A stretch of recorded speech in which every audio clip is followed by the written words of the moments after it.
And welcome into another episode of the Young Dad Podcast. Whether you're outside grilling, maybe you're mowing the lawn, maybe you're changing dirty diapers, or maybe you finally got a minute to sit back, relax, and to enjoy your favorite podcast and your favorite recliner while you're playing NCAA 25, maybe, who knows.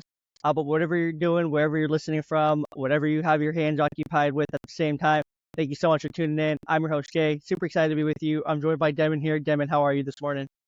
I am doing well. It's Damon. It gets Damon, I'm so mispronounced all the sorry. time. It happens all the time. But I I'm so am sorry doing about well. that. I'm doing great. I'm so happy to have you, man. This is exciting. It's gonna be a fun one today.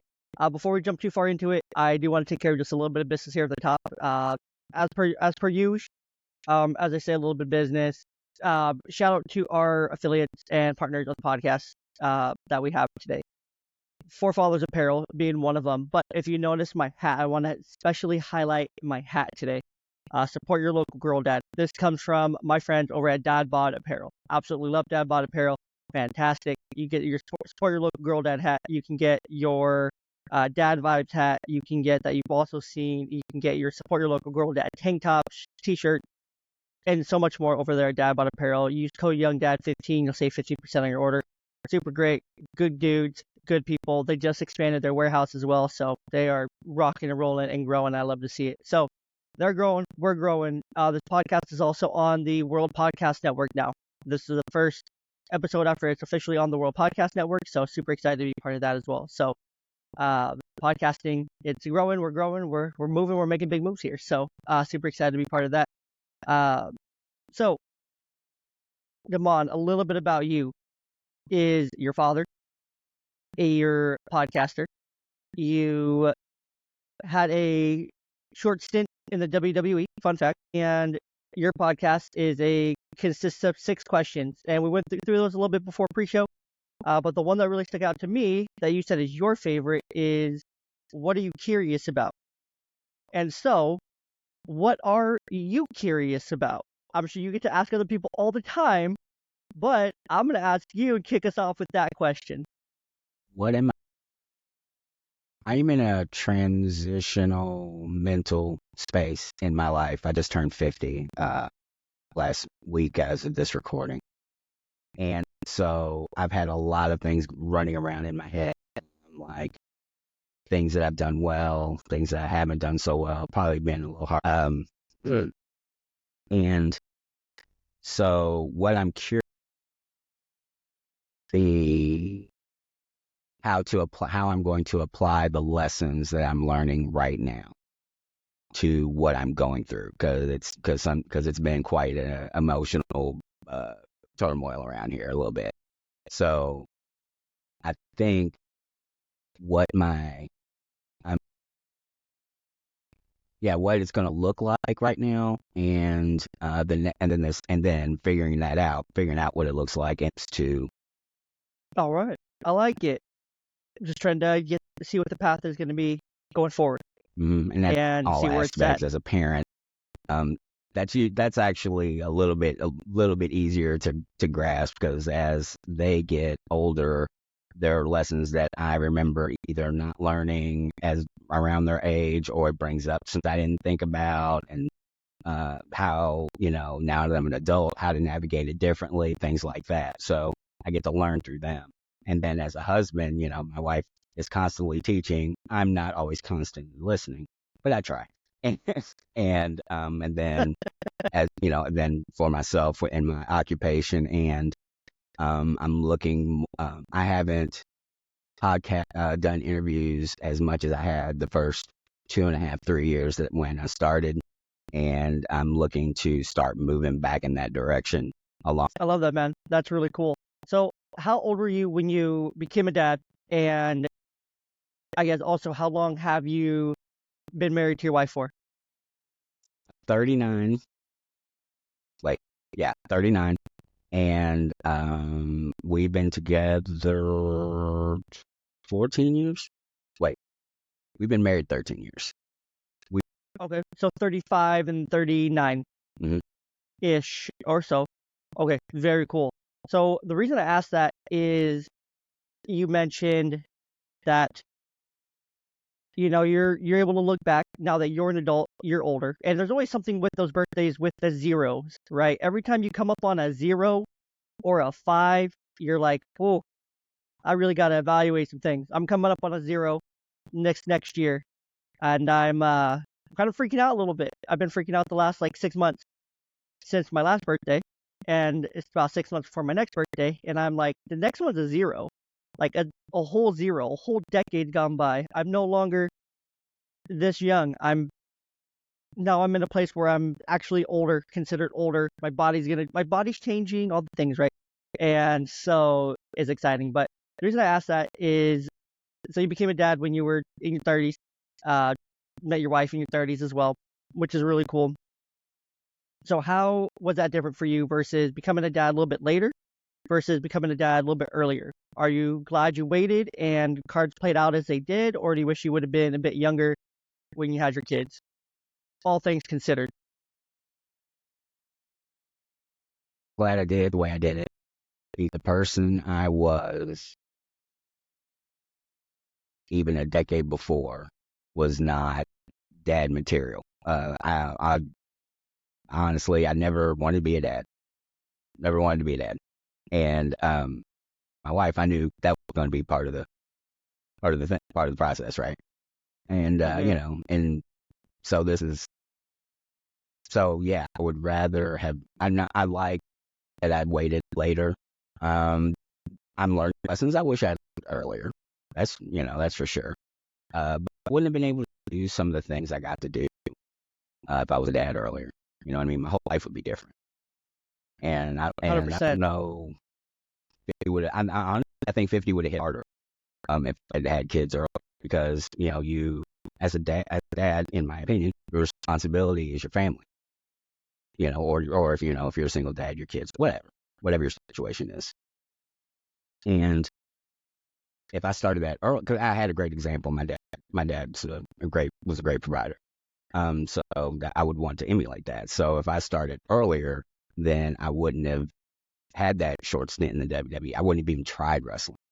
I wouldn't. I may not even have. Knowing what I know about myself now, I probably would have played it super safe, had these boring jobs, and drove myself absolutely insane, because the only reason I'm able to sit with you. You know what I mean? So Right. it's just how I'm a massage therapist, so I move Oh, very constantly. cool. You know what I mean? So that's what I Yeah. mean. That's my profession. So, I don't, and I may not have even found massage, which is something I love. Had I done it earlier, like, everything would have been different. You know what I mean? So, I'm good. There are days that I wish I had because of energy levels, because my son is 7 Yep. and he is 100 miles an hour. Heck yeah, man. And you're always going to be his hero. You're always going to be his hero. As long as you're around, as long as you're active, as long as you're involved, as long as you're doing everything you can for him, you're always going to be his hero. You're always going to be there for him. And you're always going to be that to him. And it's just interesting because you mentioned like 50 would have hit harder. Like, I became a dad when I was 22. And it has, for me at least, changed how I probably would have gone about my 20s, right? I'm about my next big 0 birthday is my 30th next year. I became a dad at 22, and my second one I had at 25. And so I think fast forward, like, the birthday that's gonna hit really hard for me is 40, because my youngest daughter will be 18 years old Yep. when I turn 40. Like, be turning 18 when I turn 40. She'll be graduating high school when I turn 40. And you still Like, have your not a whole lot life of parents ahead of now. you. Go Yeah, ahead. exactly, which is crazy. And so, where was I going with? I don't remember where I was gonna go with that. But it's interesting. I remember it has made me do some things differently, right? Like, I really focused on, finishing school, because I dropped out. I dropped out of college. I was working, just doing kind of odd, like, not odd jobs. Like, I ran a Sonic, right? I got into fast food. I became a GM at like 20 years old of a fast food restaurant. And then I flipped that. So I had some really great resume builders along the way, because I had some really great mentors who saw my potential, saw who I was, saw what I could do, and they took a chance on me, right? Shout out to Chris Shirtlift, very first like mentor that I had. He's the one that gave me the gig at Sonic as just a manager from day one. And then 3 months later, he promoted me to an assistant GM. 3 months later, he gave me my own store. Like, that man was a madman, but it paid off for him. It paid off for me. It really helped fast forward my career. After that, I worked at Walmart as an assistant store manager, and that was like a job that I probably wouldn't have had I been able just to stay in school and go up through my degree and whatnot. Because I started college, I wanted to be a teacher, right? I wanted to work in the education field, and then I got scared off of that, and then I tried business, and I sucked at business, and then that's when I dropped out, and then I worked as running a business. So that was all ironic in itself. And then after that, it was just different jobs that I don't think I would have taken, but it was just kind of what's available to me right now to be able to provide for my family. What's the best paying, what's the best schedule? And I didn't get on a good schedule until I was at Pepsi after Walmart, because that was a day job. I was the overnight store manager for a year when I was at Walmart, a year plus. And so that was a grueling grind. That took its toll on myself, and my daughter was just a baby, so I missed a lot of that. First I was 20. I missed a lot of that first year until I got to Pepsi, and then things were more normal. I actually got to do stuff with her and things like that. That was really cool. And then fast forward, I get divorced in 2021, and I felt like my whole world opened back up a little bit. Otherwise, where I took those different jobs and I did those things different. I finished my degree because I'm like, okay, well, I have my daughters. I got to set this example for my daughters that no matter what happens, the cards that are played before you, finish what you start. I finished what I started, got my degree, and I've since gone back, got my master's and whatnot, and continued on my career, work in the field I want to work in. Now, all that being said, is like it definitely does, like being a father changes you. It changes your outlook. It changes where you're gonna go, what you're gonna do next, and how you're gonna do that next step. Versus when you don't have that kind of in the back of your mind, or that responsibility straight in front of you, it's like, well, it's not a big worry kind of thing. Not a big deal. I can kind of do a little bit more for me, for myself, because as a father, as you well know, you have to be a bit selfless. You can't be about yourself. You can't go and do all the things that you particularly want to do. You can still do a lot of them, but to an extent, right? And so for you, you meet your wife, 35, and up to this point, you hadn't really wanted to be a dad. But what was it about the relationship, about her, about circumstances that changed all that for you in just a really short 4 years after that? I'm not 100% sure.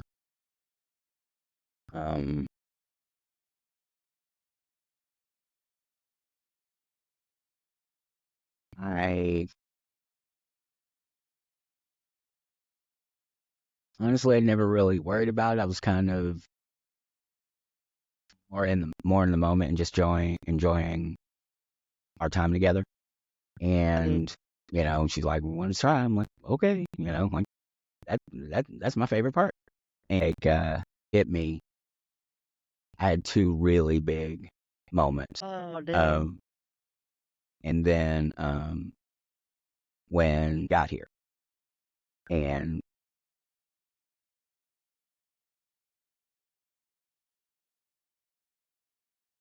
the responsibility thing didn't, more of I became acutely aware. Again, I probably say I'm hard on myself. I became acutely aware of where my, no pun intended, shortcomings are as a person. And your children reflect back to you who you are, good and bad, or comfortable and uncomfortable, maybe. It's a little relative here. And so it was trying to protect them. It was the idea of helping them navigate things that I did not know I had to navigate through. You know what I mean? Like I'm seeing, some of the things that my daughter has. My daughter's a middle schooler now, and I vividly remember middle school, which it sucked. Yeah, and for real.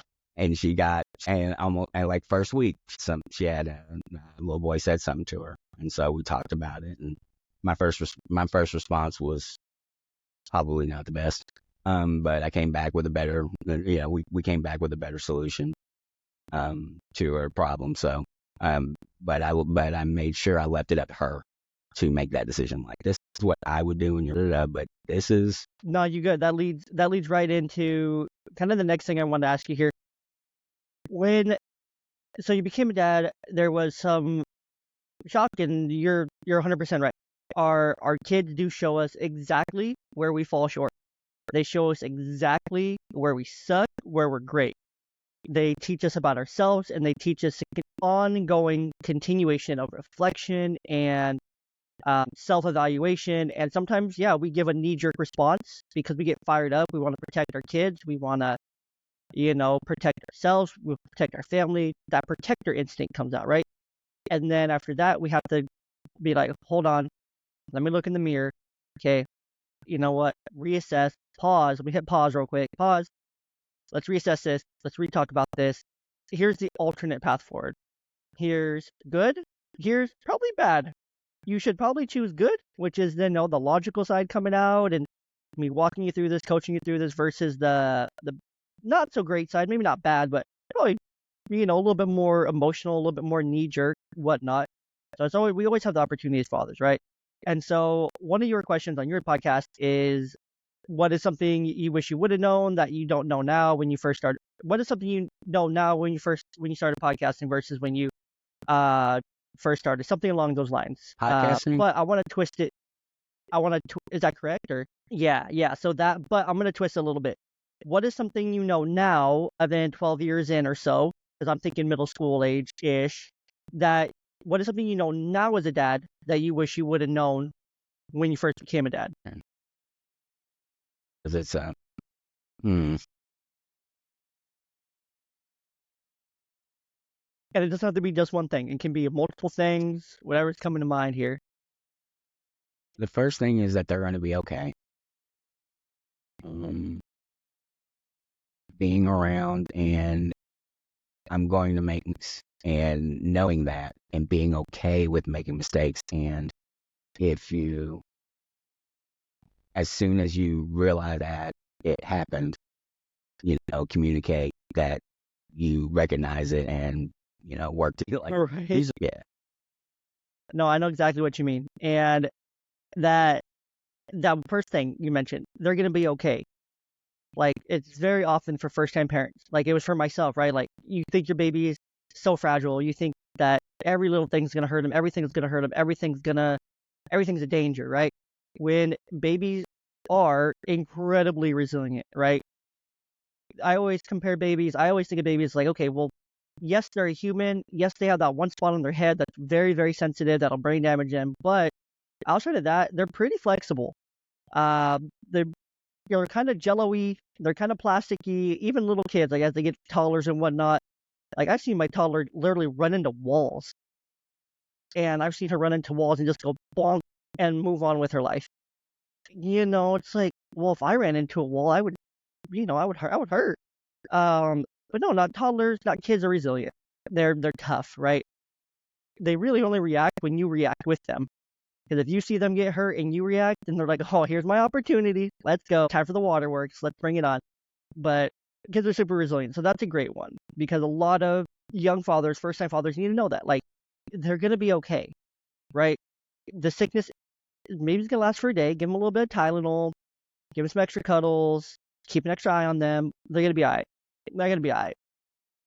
Everyone's going to be okay in the end. Like, you're going to be all right. This is just like a little phase, a little season. We're going to be okay. It doesn't last forever. And the second thing you said, like, we're going to make mistakes. Like, us as dads, like, we make a lot of mistakes. Like, a lot. I know that for myself firsthand. Like, there's some things, because we're learning how to be dad. Like, I didn't live with for me personally, I had my grandfather from birth to 8 years old until he passed away. And then from 8 to 15, really, I had like a mix and a culmination of different male role models between like church leaders, scouting leaders, coaches, a couple uncles, right? But nothing was like super like consistent, persistent, or anything like that. Like, it was all kind of like, one comes, one goes, replace, one comes, one goes kind of thing. Like, there wasn't like a father figure really until I was 15, and then I lived with my dad. And so then, of course, then I had my dad.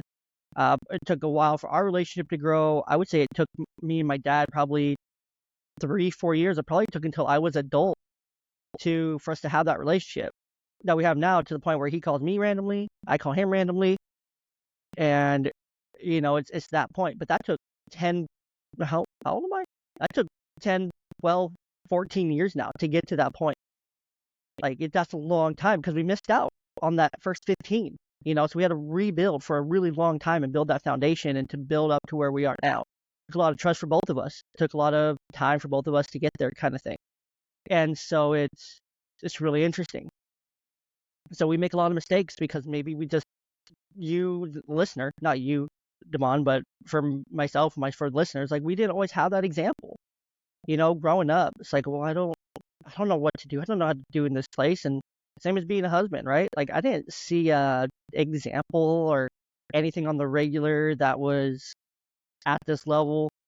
My dad will admit, like, his relationship with my stepmom wasn't really much of an example to go by. They've gotten divorced since then and whatnot, and their relationship was already kind of when I was a teenager and whatnot. And so I was the oldest when I lived with him as well, so I saw a lot of it from a different perspective than my younger siblings. I was told a lot more. I was like my dad's confidant in a lot of things, and so I knew a lot more what was going on that I just couldn't talk about because it wasn't my place, and he told me not to, and so I was like, okay, cool. Like, it's not my stuff to tell. Like, cool. I get to have a secret with my dad. How cool. Kind of thing. So it's all cool in the end of it, but everything works out, and you're gonna make mistakes, and that's okay. If you make mistakes, that's good, because guess what? Now you have an opportunity to learn. You have an opportunity to get better. You have an opportunity to improve. So it's all about growth, and I wish we all could, learn everything that we want to learn quicker. We all want to learn things quicker, and so it's important. We want to learn things. We don't want to make mistakes. We don't want to make mistakes twice. We don't want to, feel like we're messing up constantly, because there's that guilt, right? There's some of that guilt, some of that shame being a father, to where we mess up and we feel real bad that we messed up. So it's all part of it. It's all part of the journey, But I love the analogy that I asked you here about what does being a dad mean to you? You mentioned that it's like bowling, which I never really thought of. So when I first read it, I'm like, it's like bowling. I'm like, okay, maybe I should keep reading here. You said the kids are the ball going down the lane, which accurate. Sure, for your 7-year-old as well. That's going all over the place all the time. I have a little more 7-year-old literal with also. him. Yeah, my 3-year-old is like that, where she's just all over the place all the time. She does not stop.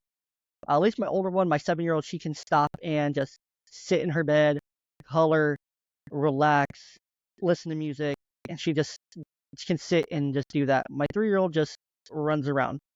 She's crazy. I'm so glad she's in preschool now. Definitely already making a quick change. So yeah, the kids are the ball going down the lane, and your wife and you are the bumpers to keep them up and from going too far off. So explain yourself here. What, metaphorically, the bumpers? How are you and your wife the bumpers here? And what do you mean from keeping them going too far off?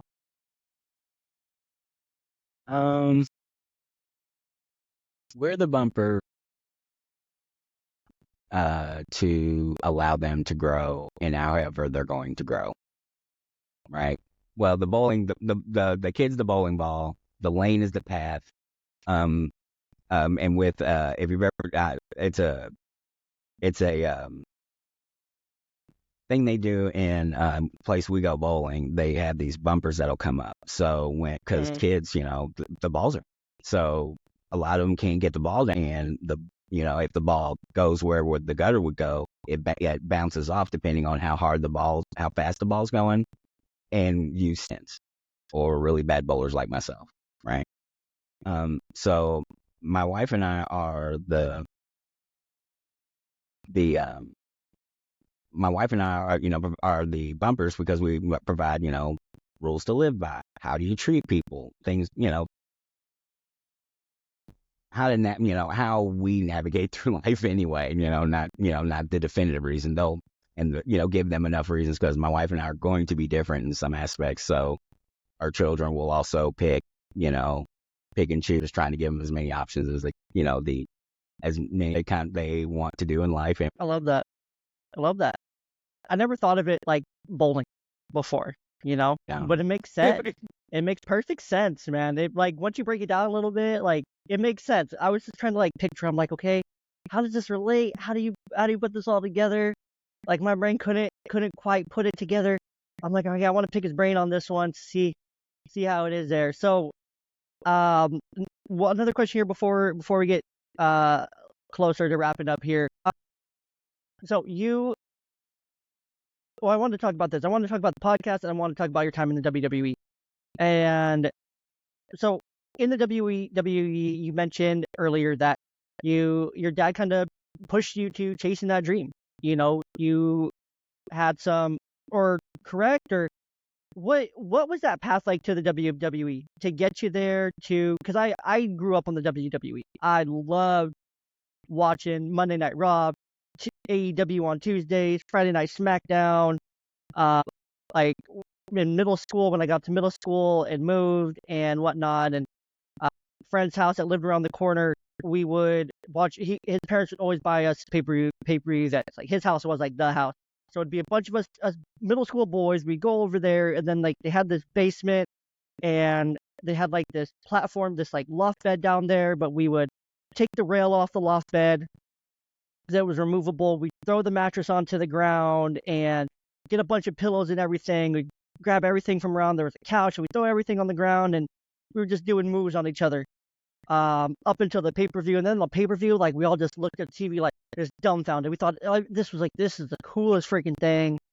Like we wear, like I remember I had like a John Cena and a Randy Orton shirt at one time, and man, from Walmart, and it was just the stuff. Like that was such a good era of WWE. I'm sure eras since have been great, but John Cena, Randy Orton, D-Generation X, Undertaker, all the dudes that you think of when you think of WWE, at least for someone my age, were all active and just really into their careers at that point, and it was great to see. But for you, what was that? So I love the W, a big fan. But for you, what was that path like to get there, to do that, to chase that dream?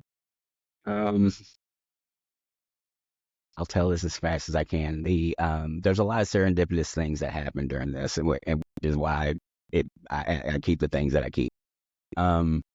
So I graduated college, and I had decided I have done everything everybody wanted me to do, so I'm gonna do something I want to do, and I want to go be a professional wrestler. Well, I had previously met Nightmare Ken Wayne. For older fans, he was in a tag team with Danny Davis. And I had seen them in Continental. They traveled in Memphis. They were a bigger tag team in the territory days. And so I had met Ken through my dad. And I was like, wow, because he's like 5'7", maybe 5'8". So he's not much taller. I'm 5'4". So he's not much taller than me. So I was like, oh, okay. So that's when the idea got going. I moved back to Jeffersonville, and I called him and said, hey, what do I need to do to get started? And he's like, where are you living at? And I told him, and come and OVW. Wow. So I entered the beginner class, right? So I pay my money, and Nick Dinsmore, he's more famously known as Eugene, was the trainer.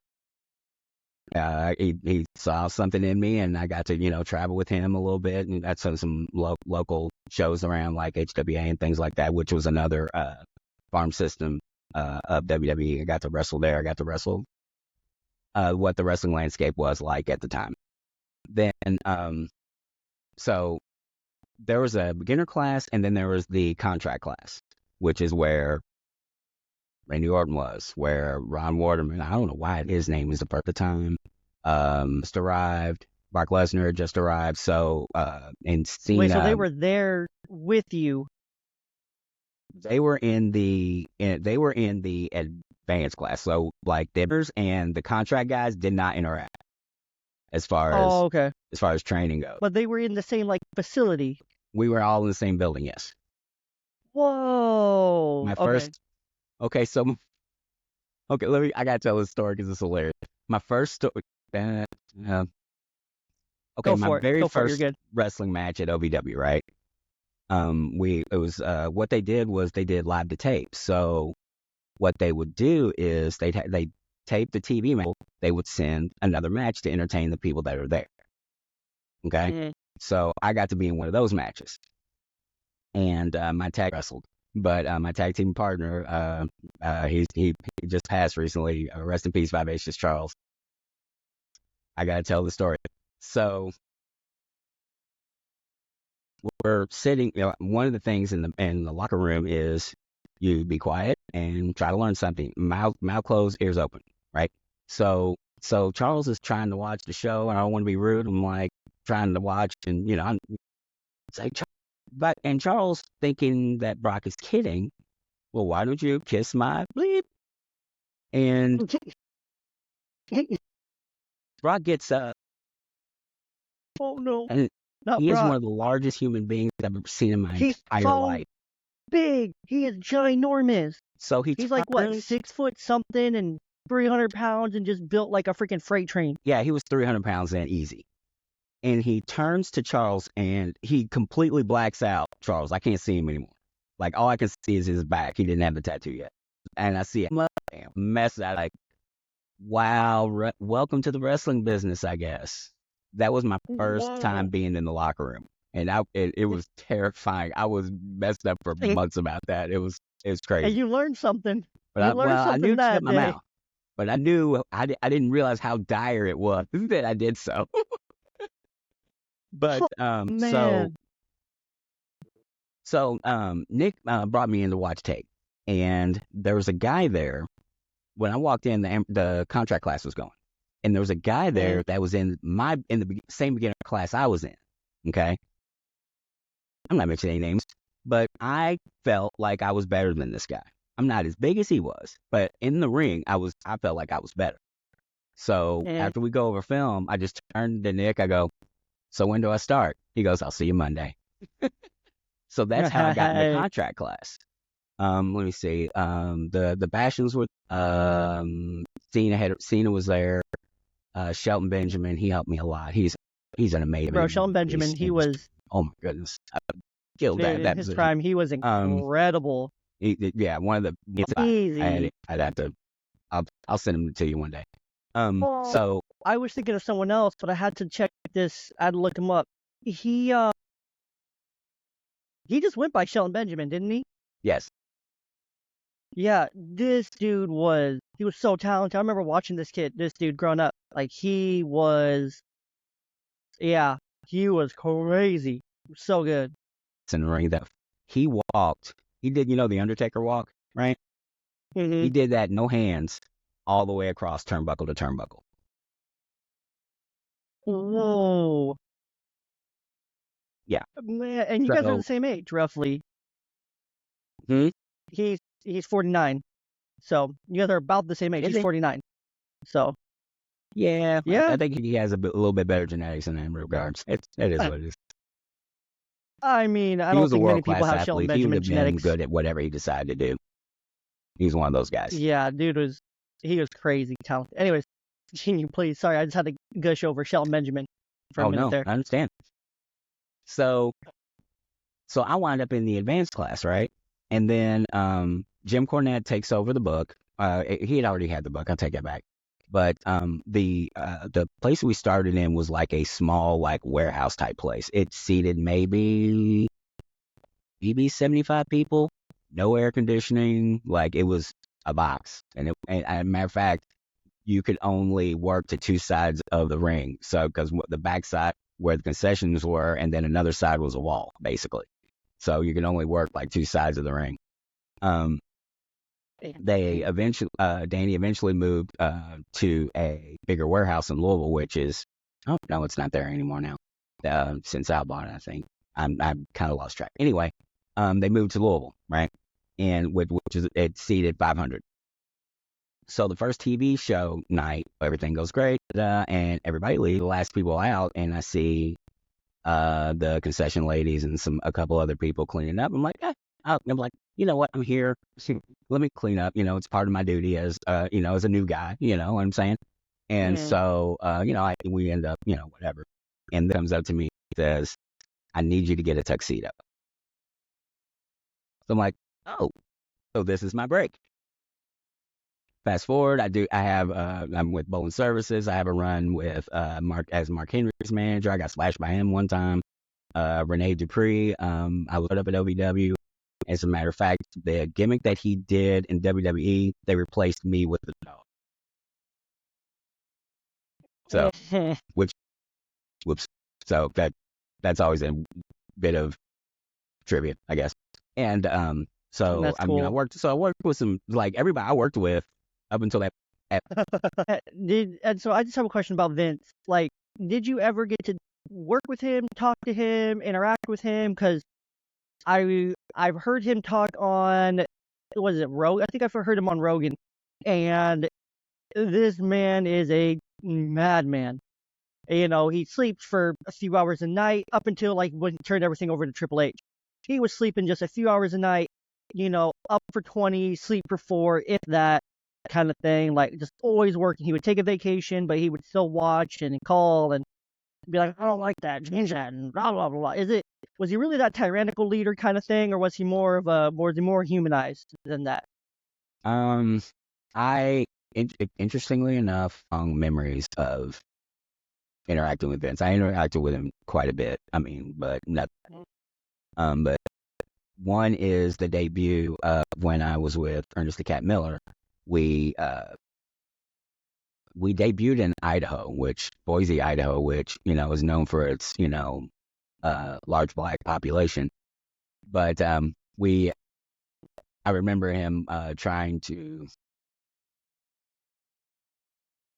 explain what he was trying to get out of me, and he has a certain way of speaking. You know what I mean? That wasn't a good story. My bad. What was the other one? You're good. The other one is I actually got to do some stuff on TV with Vince, even though I was only on Okay. to interact with like a lot of big stars.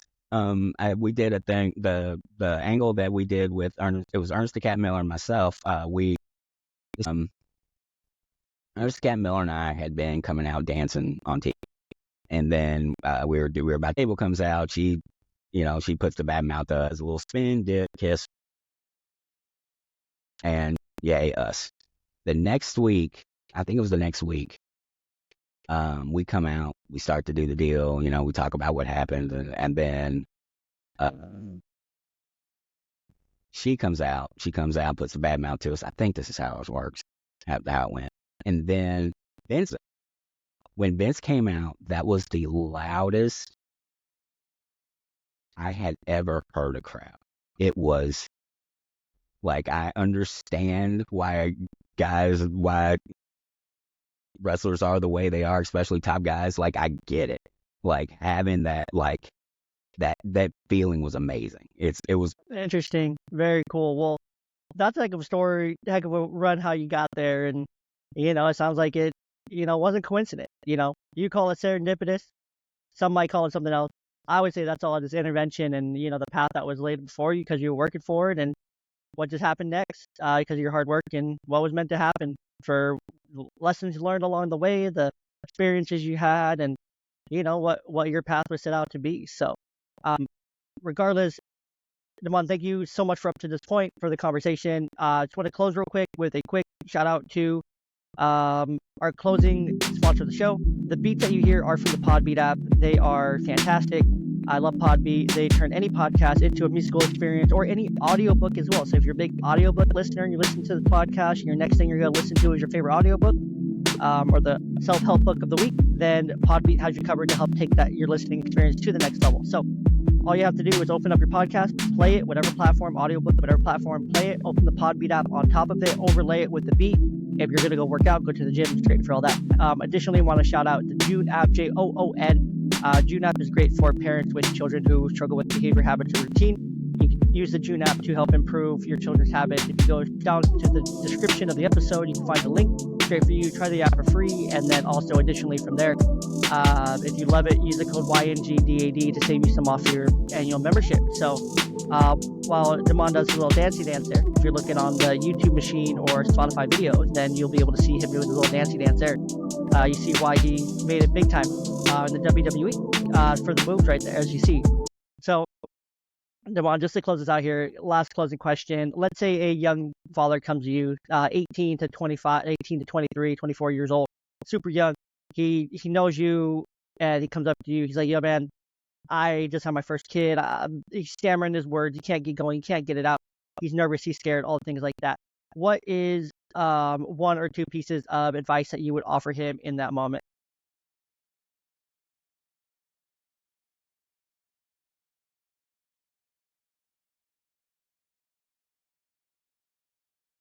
Um, this is a piece of advice I got from a friend of mine. I'm still trying to figure out how to implement, but what she said rang true. Well, and it's something I pass on a lot. Is your children will teach you how to raise them. And I think what she means. I love that. I love that. Hey, it's simple. It's easy. It's easy, breezy, beautiful. I'm going to tell the listeners where they can find you, and then we'll get on out of here. So they can find you on all the social medias at DEMONDDOES. They can find the podcast, same handle, Demon does. 6 questions, hyperfixations, and some really good questions, really good show. Highly invite you to recommend listening to that. Tune in, and while you're tuning into his show, make sure you go and leave 5 stars, leave a review on this podcast, his podcast, and do all the things to help and support us. 5 stars only. We won't accept anything less. Just like my recruiting class in NCAA, only 5 stars is what we shoot for. So, regardless, I'm gonna let the people get out of here. Thank you guys so much for listening. Thanks for being here. Thanks for tuning in, and thanks for telling a friend. And we'll catch you next time right here on the Young Dad Podcast.